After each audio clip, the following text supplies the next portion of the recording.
তোর বউরে দে একটা রোমান্টিক সিনত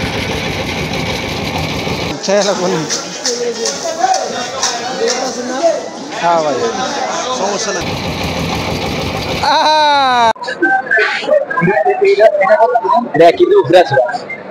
এই যে ইলিশ কিনলাম, ইলিশ।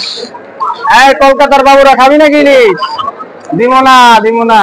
আসসালামু আলাইকুম গায়েস, আমি আছি কুমিল্লার বরুড়া থানার জয়েক গ্রামে। এখানে আমার দাদা বাড়ি। প্রায় 12 বছর পরে আসলাম। আমরা এখান থেকে যাব আজকে চাঁদপুরে ইলিশ দেখতে। আশা করি আমাদের সাথেই থাকবেন। ঘর থেকে এই মুহূর্তে বাইরে হচ্ছে, আমার চাচতো ভাই আমার ভিডিও করতেছে। আর আমাদের অনেক সুন্দর সুন্দর জিনিস আপনাদেরকে দেখাবো। ঘর থেকে বাইরে হওয়ার সময় দেখি আমার চাচতো ভাইয়ের বউ বাইরে বসা। তখন বাবিকে দেখে আমি ডায়লগ দিলাম, বাবি রাত্রে এসে আপনার সাথে একটা ড্যান্সিং ভিডিও হবে, নইলে কথাবার্তা হবে। বাবি বলতেছে সর ভাই অনেক ঘুমটা টাইনা দিছে। এই একটা মজা করলাম, যাওয়ার সময় অনেক ভালো লাগলো।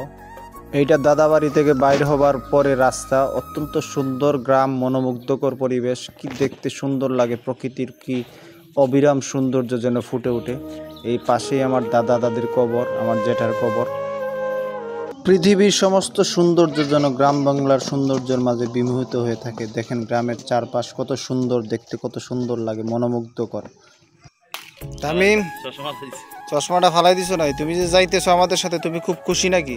হ্যাঁ লাগাও। হ্যাঁ ওফ, এটা আমার চাচতো ভাইয়ের ছেলে, নাম তার তামিম।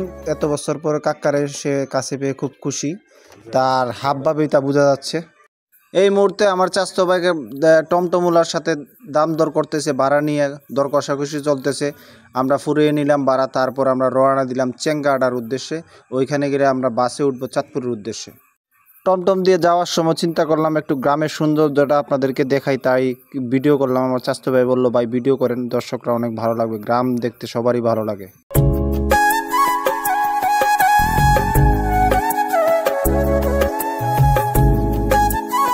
সৌন্দর্য দেখতে দেখতে আমরা চলে আসলাম চেঙ্গাড়া। চেঙ্গাড়া থেকে নামে আমার আমি 4টা স্পিড নিলাম। অনেক গরম, তো আমার ভাইয়ের বউ খাবে না, বলতেছে আমি বুরকা খুলে খেতে পারবো না।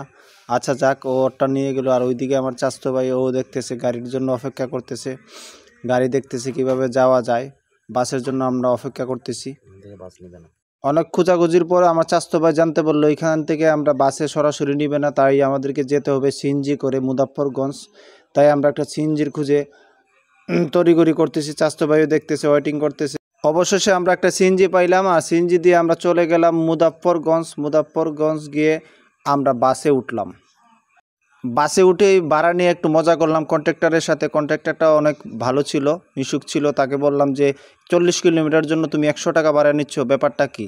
আমাদের সরকার ডক্টর ইউনূস স্যার, পরে তো তোমার নামে মামলা হবে। ও বলতেছে হেসে হেসে আমাদের গাড়ির মালিকের নামও ইউনূস। সরকারের দোষ দিতেছে ইউনূস সরকার। আশা করি ব্যবস্থা নেবেন, বেচারা কিছু করেন। গাড়ির মালিকের নামে তো ইউনূস। যাক, কথা বলতে বলতে মুড়ির টিনের মতো বাসে আমরা চলে আসলাম চাঁদপুরে।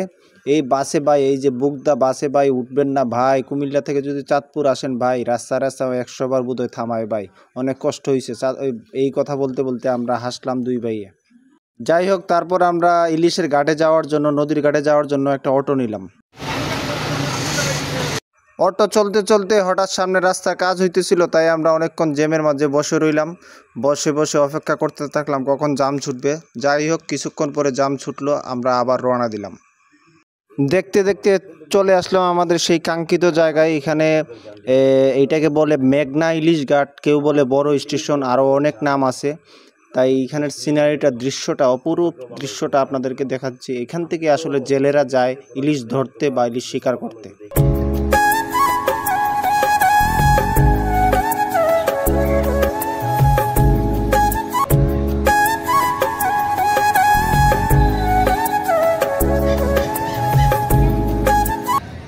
এই যে নৌকাগুলো দেখতেছেন, এইগুলা আসলে ঘন্টা হিসেবে পর্যটকদেরকে নিয়ে ঘুরতে যায়।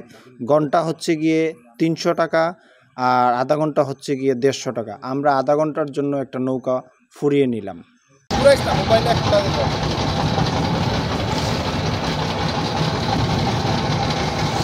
হ্যাঁ, বহুত জামাইরা ধরছে। ঠিক আছে, ভালোবাসা চলো।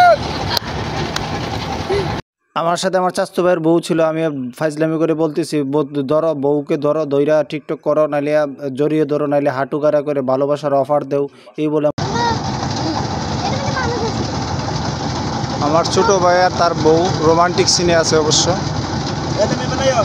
আর একজন একজনকে খুব ভালোবাসে, স্বামী স্ত্রীর ভালোবাসা, পবিত্র ভালোবাসা। এই যে সূর্য প্রায় ডুবু ডুবু অবস্থা, এই যে তারা স্বামী স্ত্রী ছেলে, একটা ছেলেই।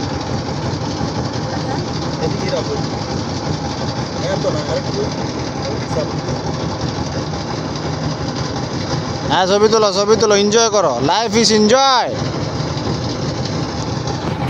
যাই হোক, ঘোরাঘুরির পরে আমরা চলে আসলাম নদীর পাড়ে। আবারও আমরা এখান থেকে নামবো, নেমে আমরা ইলিশের দাম দর যাচাই বাছাই করবো এবং পরিবারের সবার জন্য ইলিশ নিব। চলেন, আমাদের সাথেই থাকেন, শেষে কিন্তু অনেক মজা আছে। ইলিশের দাম শুনে আপনারা অবাক হবেন। আমরা এখন যাবো ইলিশের বাজারে। ইলিশের বাজারের দাম কেমন, দাম কি আসল বিষয়, ফেসবুক আর টিকটকের যে দাম বলে এই দাম কিনা। আর দাদা বাবুর তো ইলিশ না ভাই, তো শেষ দিশে হারা, পূজায় নাকি ইলিশ চাই, আমরা তিনু না দাদা বাবু। দেখতে দেখতে আমরা চলে আসলাম ইলিশের আড়তে। এমন একটা আশ্চর্য হবেন যে এখানে ইলিশ ছাড়া আর কোনো মাছ পাওয়া যায় না, শুধু ইলিশ আর ইলিশ। আমরা ইলিশের দাম দর করতেছিলাম, বড় বড় একবারে বড় ইলিশটা, এইটার যেটা আমি ধরছি এটা হচ্ছে 1750, আর আমার এই পাশেই আছে 1850।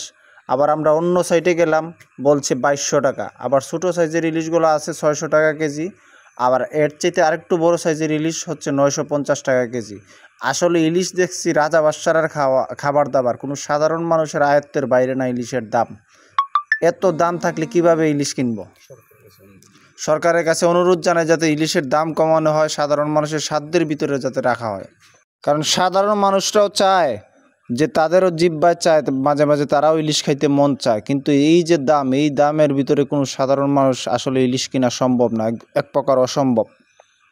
ইন্ডিয়াতে যেহেতু ইলিশের চালান বন্ধ আছে, তাইলে দাম কমিয়ে দিলে অসুবিধার কী? তবে আমরা জানতে পারছি এতটুকু, ইলিশ পর্যাপ্ত পরিমাণে ইলিশ এখন নদীতে পাওয়া যাচ্ছে না, ইলিশের খুবই সংকট।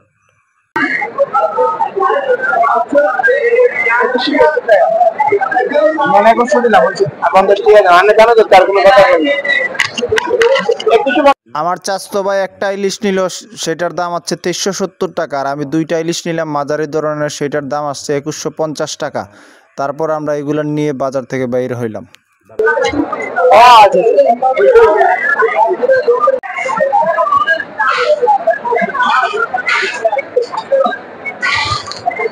এই যে ইলিশ কিনলাম, ইলিশ। এই কলকাতার বাবুরা খাবি নাকি ইলিশ? দিব না অবশেষে ইলিশ নিয়ে বাড়ির উদ্দেশ্যে রওনা দিলাম। আমরা পৌঁছতে পৌঁছতে সেই এশারক্ত হয়ে যায়। আমার ব্লগটি যদি ভালো লেগে থাকে অবশ্যই সাবস্ক্রাইব করে পাশে থাকবেন। আর সবার ভালো থাকা প্রত্যাশা নিয়ে আজকের মতো বিদায় নিচ্ছি। ভালো থাকবেন, সুস্থ থাকবেন, আল্লাহ হাফেজ।